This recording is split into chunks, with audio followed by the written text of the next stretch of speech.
Hi, next part of the video ಇಲ್ಲಿದೆ. So ಇದರಲ್ಲಿ ಇವಾಗ ಫಸ್ಟ್ ನೆಕ್ ಫಿನಿಶಿಂಗ್ ತೋರಿಸ್ತಾ ಇದ್ದೀನಿ. ಕ್ಯಾನ್ವಾಸ್ ಏನು ಕಟ್ ಮಾಡಿದ್ದೆ ಅದನ್ನು ನಾನು ಅಯನ್ ಮಾಡಿ ಪ್ರೆಸ್ ಮಾಡಿ ಪೇಸ್ಟಿಂಗ್ ಮಾಡಿ ಇಟ್ಕೊಂಡಿದ್ದೀನಿ ಕ್ಯಾನ್ವಾಸ್ ಪೇಪರ್ನ. ಸೊ ಅದಕ್ಕೆ ನಾನು ಇವಾಗ ಎಡ್ಜಸ್ ಎಲ್ಲ ಸ್ಟಿಚ್ ಮಾಡಿಕೊಂಡು ಕುರ್ತಿ ಜೊತೆ ಅಟ್ಯಾಚ್ ಮಾಡಿ ನೆಕ್ ಲೈನ್ ಫಿನಿಶಿಂಗ್ ಮಾಡ್ತಾಯಿದ್ದೀನಿ.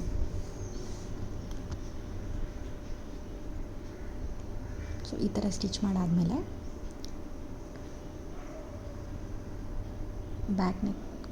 ಬ್ಯಾಕ್ ಪಾರ್ಟ್ ತೊಗೊಂಡು ಅದಕ್ಕೆ ನಾನು ಈ ಥರ ಏನು ಮಾರ್ಕ್ ಮಾಡಿದ್ದೀನಿ ಅಲ್ಲಿ ಸ್ಟಿಚ್ ಮಾಡಿ ಎಕ್ಸ್ಟ್ರಾ 1/4 ಇಂಚಷ್ಟು ಬಿಟ್ಟು ಕಟ್ ಮಾಡ್ಕೋಬೇಕು. ತೋರಿಸ್ತೀನಿ.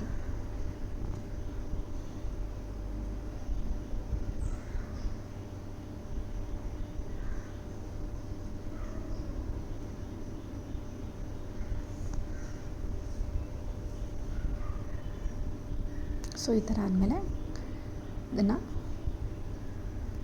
ಫೋಲ್ಡ್ ಮಾಡಿ ಸ್ಟಿಚ್ ಮಾಡ್ತಾಯಿದ್ದೀನಿ.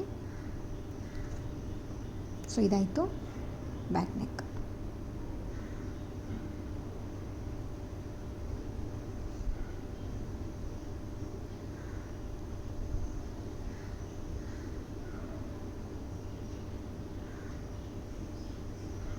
ಸೊ ಈ ಥರ ಆಯಿತು.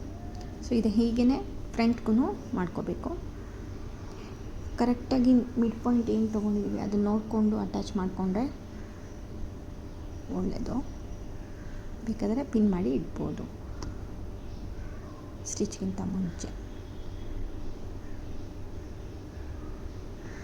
ಈ ಥರ ಕಟ್ ಮಾಡಿಕೊಂಡು ಸೇಮ್ ಏನು ಮಾಡಿದ್ವಿ ಬ್ಯಾಕ್ ನೆಕ್ಗೆ ಅದೇ ಥರನೇ ಫ್ರಂಟ್ಗೂ ಮಾಡ್ತಾಯಿದ್ದೀನಿ.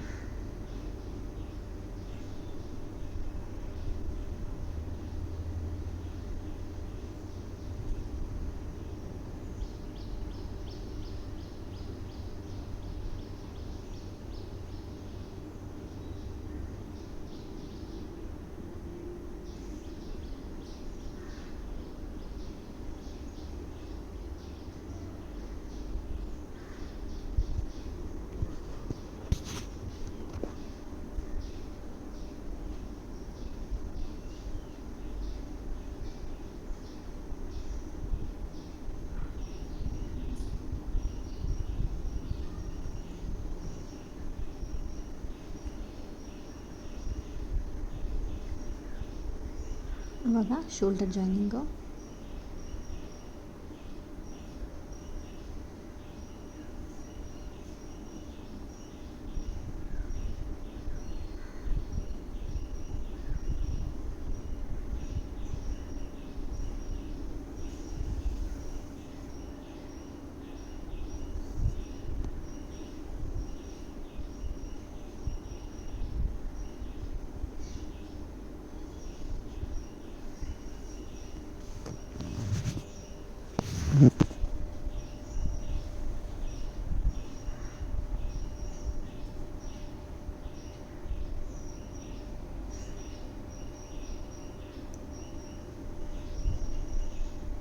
ಸೊ ಸ್ಲೀವ್ ಕಟ್ಟಿಂಗ್ ತೋರಿಸ್ತಾ ಇದ್ದೀನಿ.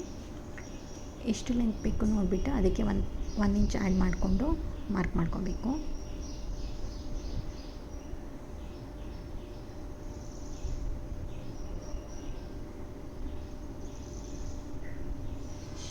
ಆಮೇಲೆ 3.5 ಕ್ಯಾಪ್ ಹೈಟ್ ತೊಗೊಳ್ತಾ ಇದ್ದೀನಿ.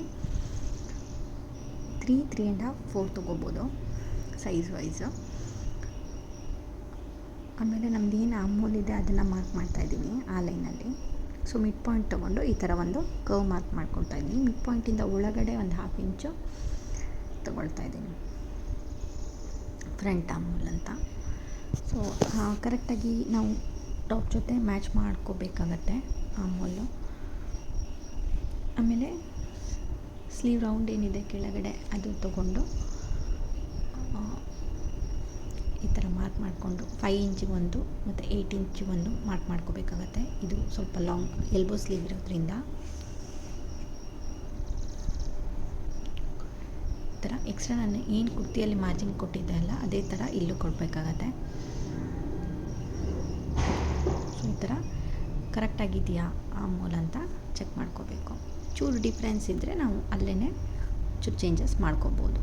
ಈಗ ಇಲ್ಲಿ ನನಗೆ 1/4 ಇಂಚಷ್ಟು ಡಿಫ್ರೆನ್ಸ್ ಬಂತು.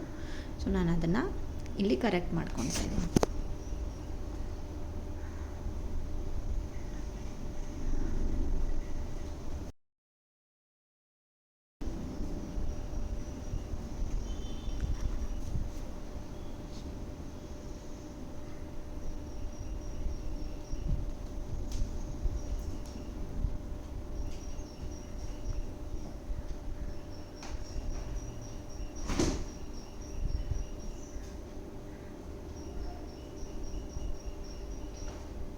ಈ ಥರ ಸ್ಲೀವ್ ಕಟ್ಟಿಂಗ್ ಮಾಡ್ಕೋಬೇಕು.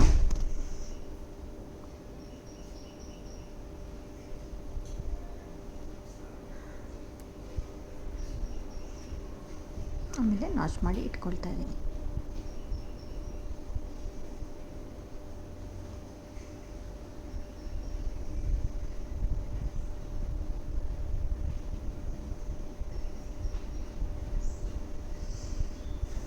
ಸೊ ಸ್ಲೀವ್ ಹೇಗೆ ಬರುತ್ತೆ ಅಂತ ತೋರಿಸ್ತೀನಿ ನೋಡಿ. ಈ ಥರ ನಾನು ಸ್ಲೀವ್ ಡಿಸೈನ್ನ ಈ ಥರ ರೆಡಿ ಮಾಡ್ತಾಯಿದ್ದೀನಿ.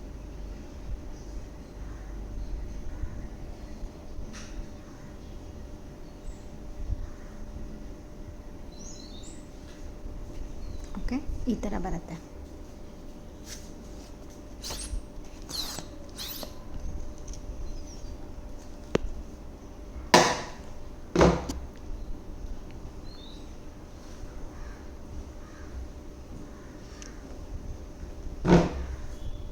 ಸ್ಟಿಚಿಂಗ್ ನೋಡ್ಕೊಳ್ಳಿ.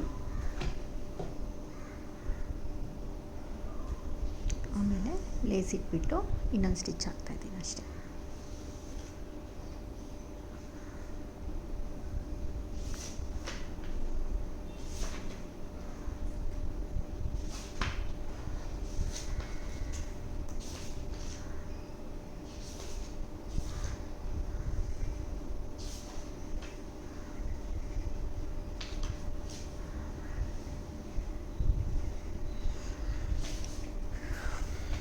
ಆಮೇಲೆ ಈ ಸ್ಲೀವ್ನ ಅಟ್ಯಾಚ್ ಮಾಡಬೇಕು. ಹಾಫ್ ಇಂಚಷ್ಟು ಇಟ್ಬಿಟ್ಟು. ಇದು ಬಂತು ಫೈನಲ್ ಲುಕ್.